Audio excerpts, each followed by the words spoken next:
Hey y'all, welcome back to my channel. Amy here. So I saved the best for last in my 2021 best of the best little series at the end of the year. So today we're going to be talking about my absolute favorite male romances of 2021. I have 7 books that I wrote down here that just stood out for last year. That I loved. I gave them all 5 stars. So I'll do 2 for honorable mentions, and then we'll get into my top 5 of male romances of the year. I'm so excited about this. I don't know why. This is like my absolute favorite genre. It was a very tough decision to get to number 1, but I think I've decided who's going to be number 1. So anyway, first off, let's talk about Camp by L.C. Rawson. I read this, Debbie and I read this in June, and Debbie and I both absolutely loved it. It was just adorable. The audio was fantastic. I highly recommend the audio if you have availability for it. So we're following 16-year-old Randy Kappelhoff. Randy is going back to summer camp at Camp Outland. This is a camp for queer teens. And Randy is usually all about showing his true self. He loves makeup, he loves nail polish, he loves just all the colors of the rainbow. He wants to express himself the best way he can. He loves theater, you know, all that great stuff. But this year, he has decided to go mask. He's going to be masculine this year because he's had his eye on a guy for the past couple summer camps, and he's determined that he is going to get this guy this year. But this particular guy likes other masked guys. So Randy has transformed himself into his alter ego, Dale. Is it Dale? Or Dow? Dale, yeah. Yeah, Randy returns to camp as Dale, masked and looking for love, even if it means giving up show tunes, nail polish, and his unicorn bed sheets. He's determined to get Hudson to fall for him. So yeah, so we have Hudson, who is who Randy or Dale is trying to land. And it was just so cute and fun to go through summer camp with Randy as Dale. He was just like determined. He was going to do all the sports things that he could do, even though he would much rather be in theater or painting his toes or his nails. He was so much fun. I enjoyed every minute of being Dale/Randy. And then as him and Hudson do become closer, you know, he realizes that is this what I truly want? Do I really want to be someone else for someone else? It's a very meaningful story. I loved Randy. It was funny. It was just so much fun. I can't stop saying that word. So much fun. Highly recommended. The audio is fantastic. I made me a little gin and tonic for this evening.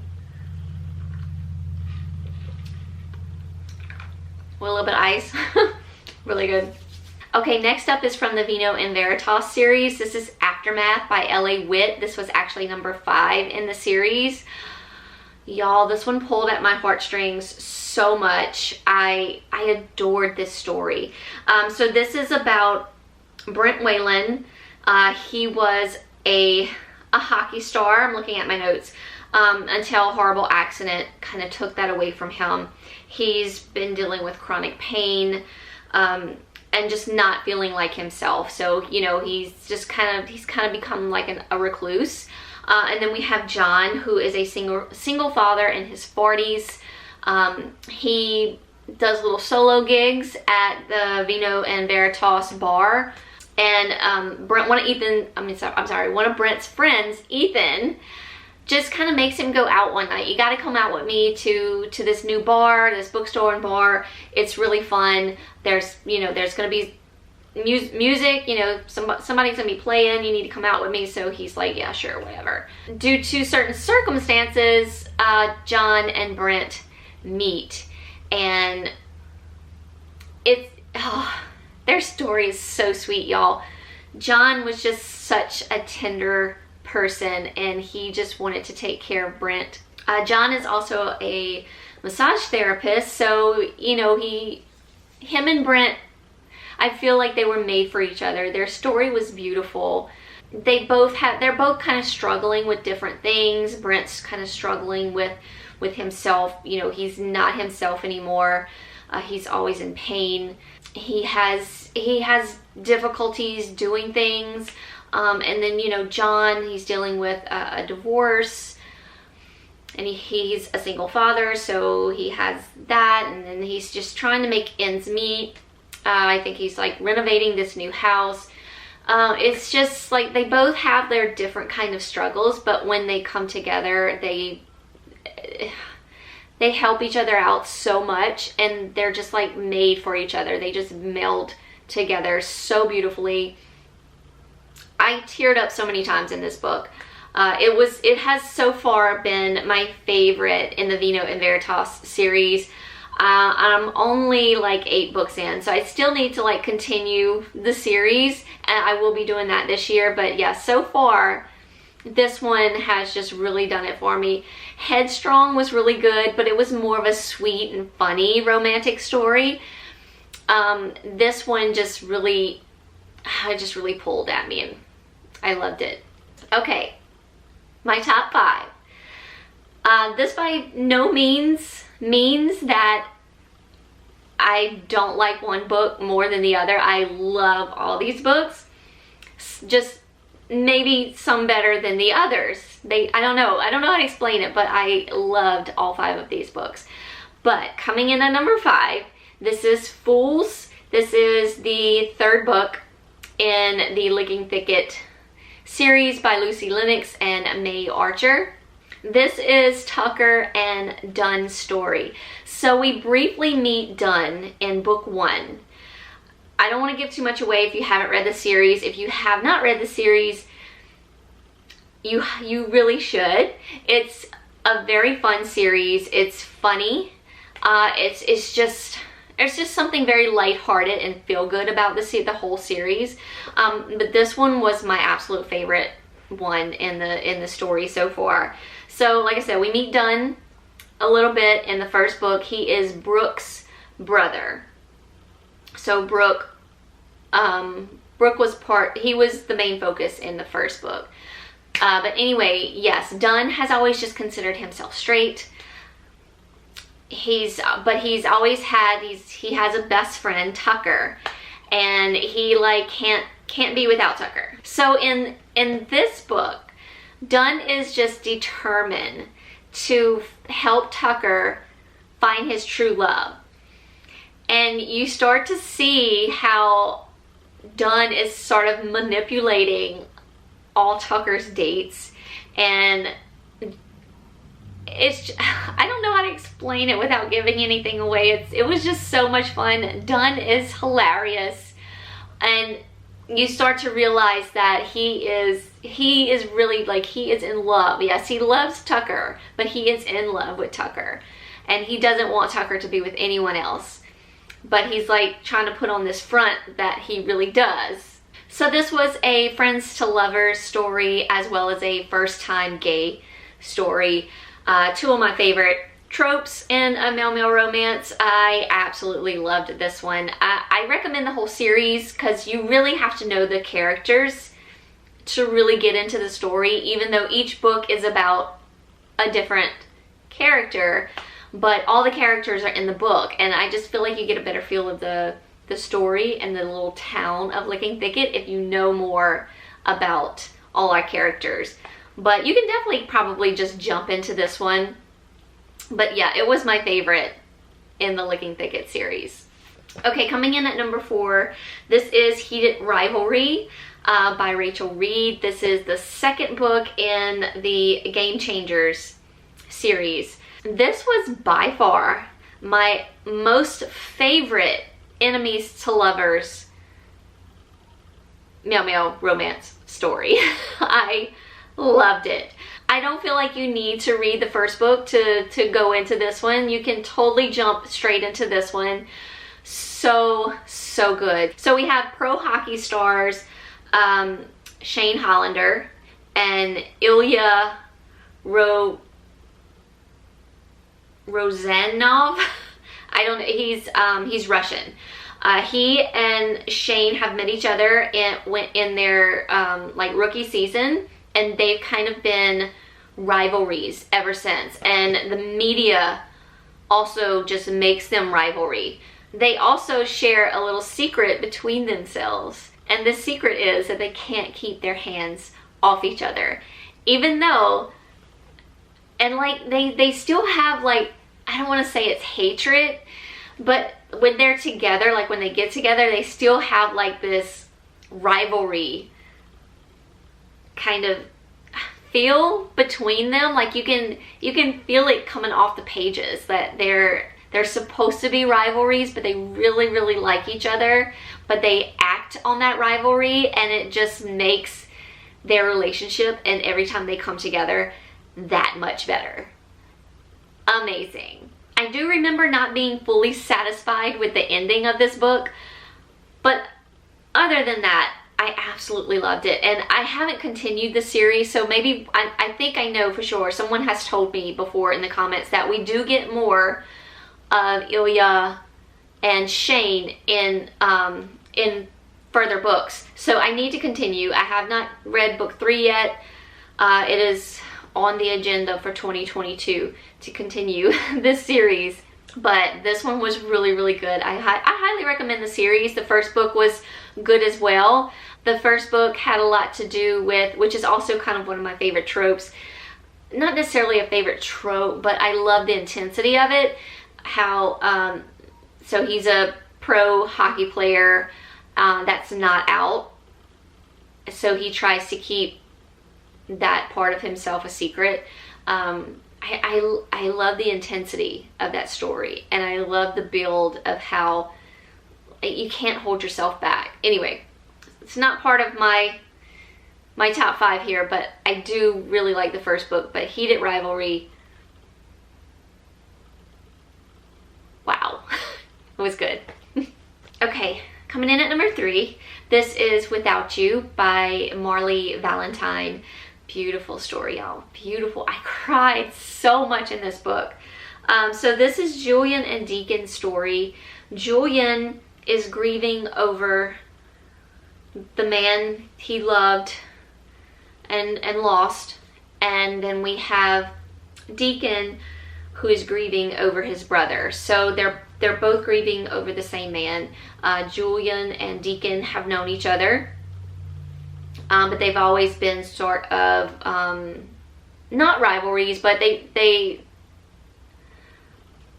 didn't really like each other. Not necessarily on Julian's part. Julian was it just seemed very clear that Deacon didn't like him.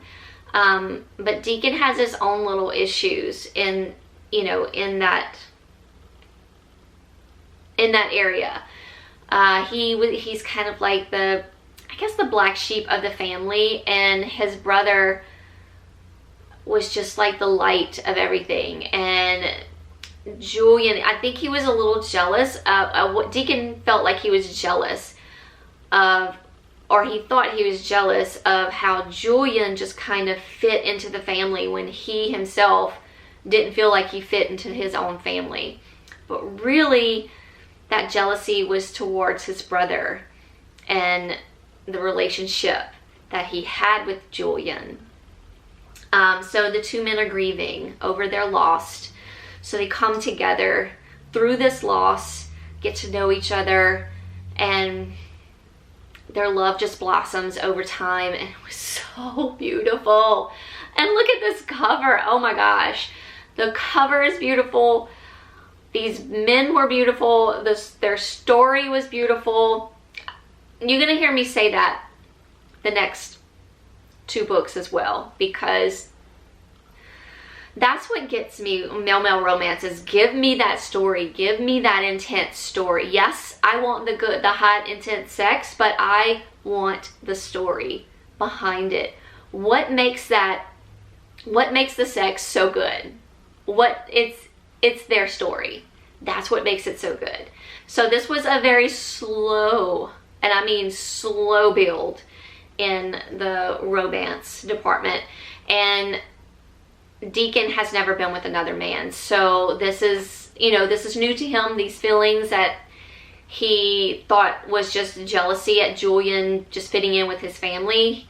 All that is coming, to realization that he really was jealous of his brother who had Julian. So yes,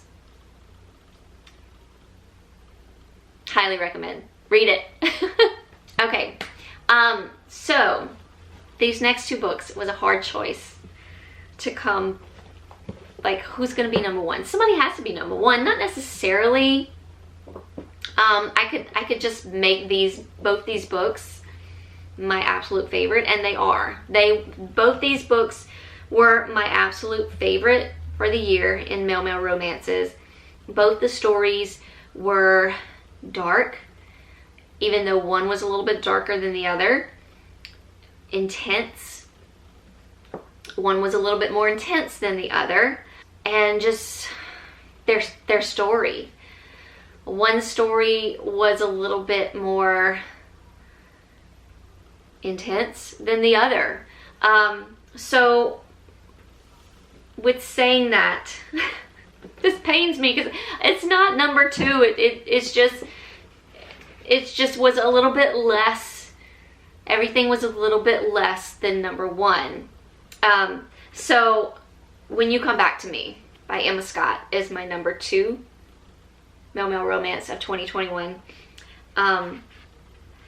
Beautiful story, y'all. Okay, this is Holden and River's story.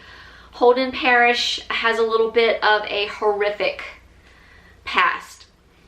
His parents sent him to a conversion camp at a young age, and he has experienced some, just some horrible things. The back of the book describes Holden as brilliant but broken, and that is like so on point about Holden.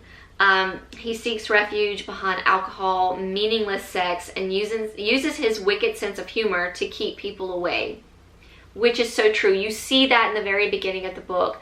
Like, Holden drew me in. Like, he was my favorite character from the start. I loved River, but there was something about Holden that I knew he was holding himself back, and he was acting out in these other ways. So he goes to live with like his aunt and uncle to finish out his last year of high school. So he's going to a new high school, Santa Cruz Central High School. So him and River sort of pass each other in the hallway. River is the star quarterback of Central High School football team. He's the prom king. He's the most popular, and he's a ladies' man. It says here, he leads a perfect life, except it's all a lie. River's father has his future all planned out for him, but all River really wants to do is stay in his hometown and run his family's business. I think his dad has a car mechanic shop. And that's really all he wants to do. He doesn't want, this big dream of football. Also, he's holding his sexuality to himself until he feels like he's ready to come out with it. He's also dealing with his dying mother. So River has a lot on his plate. He's trying to not really hold his reputation, but he's not ready for it to be out there. And then Holden comes into his life, and he can't hold it in any longer, sort of thing. Their relationship was very complicated. I loved how they physically met. I'm not going to give you any details, but I love that part of the story. it takes a lot of time. So this book like goes through different times in each of their lives, and it's a very, very slow slow build up to their, you know, relationship, because you know, Holden has a lot that he has to work through, and he doesn't want to put that you know, that sort of pressure on River, because he feels like he's just too messed up to have a relationship, and River's just like, he doesn't care. He wants to be there for Holden. He wants to be a part of his life. He wants to help him. He wants to do whatever he can to help him. River is he's just so kind-hearted, and you can see the kindness in Holden as well. You can see it, although he's trying to cover it up through his, you know, through his quirkiness and his fancy clothes and just the way he presents himself. He's struggling underneath it all. They both are, just in different ways. Beautiful story, y'all. But like I said, it's very, very slow. It's very, very slow build. Their relationship takes time, and it takes years to get where it needs to be. But beautiful. I couldn't put it down. I could not put it down. I would really love to try to listen to this this year, because I physically read it. So I'd really love to listen to it and see what kind of voice we have for our characters. Because I love bringing the characters to life through audio. So yeah, I love this book. And if you haven't guessed it already, my number one Mel romance for 2021 is Wrath by Ella James. Although I hear she's going to be changing her name for her Mel romances, because she does write male-female romances.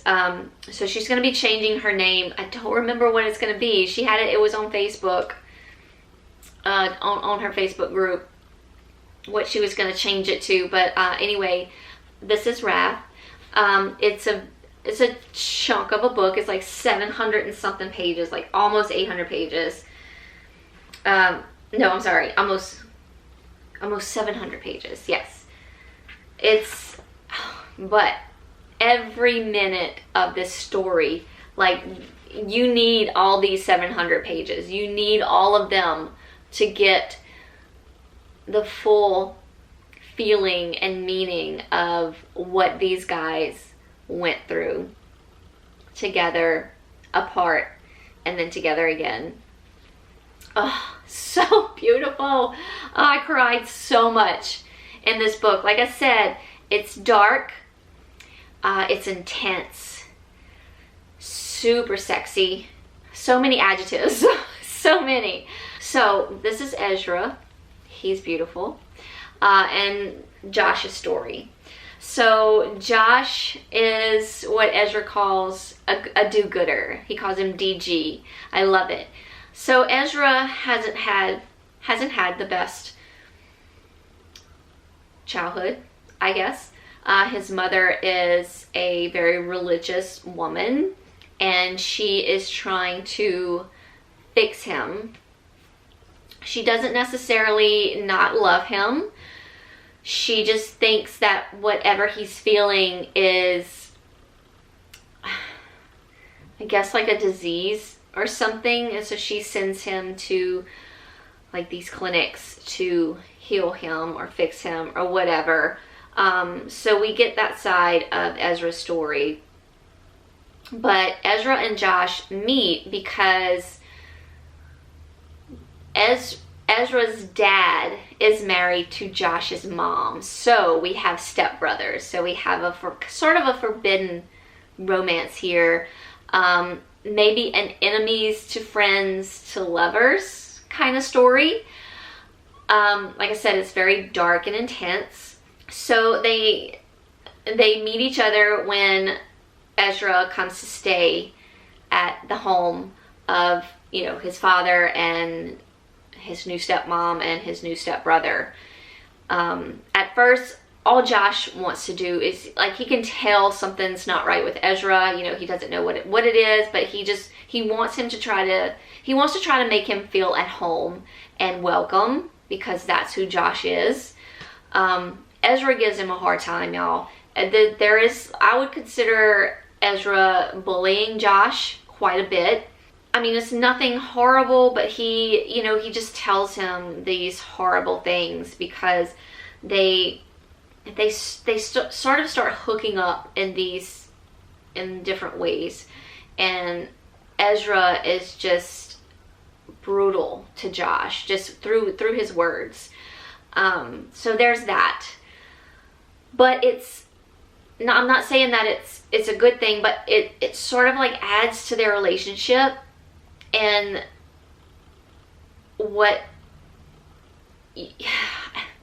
very hard to explain.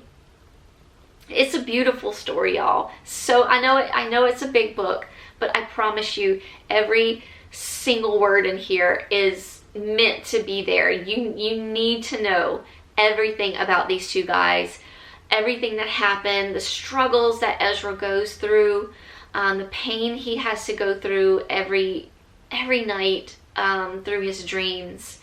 And Josh just tries to soothe him the best way he can. There's time passing between their relationship. Josh becomes sort of a dark person at a point in the book or in the story. It's just so beautiful, y'all. So good. This is also something that I would like to reread this year or listen to. I would love to hear their voices come out of the page. I would love that. Hopefully there's, I mean, I'm saying that about these two books, but I don't know if they're on audio or not, but I would love if they would be, so we can really hear their voices and their story coming out of the pages of the book. I don't know. It was just beautiful. I loved it. It was my absolute favorite book of the year. This one was too. All of these. I gave all of these 5 stars, but these two were just, they were just beautiful. Like I said, give me that story. I want the good, intense sex comes from the story of our two characters. That's how I feel anyway. Just very passionate about that. I want to know their story. Anyway, that's it, y'all. That's it for that wraps it up for my 2021 reads, my most disappointing, my surprising reads, my best thrillers, my best male romances. Let me know in the comments below, what have your favorite male romances been for this year? Give me some recommendations. I would love to hear it in the comments down below. Hope you're all doing well out there, y'all. Hugs from me all around, and I will see y'all very, very soon in another video. Cheers.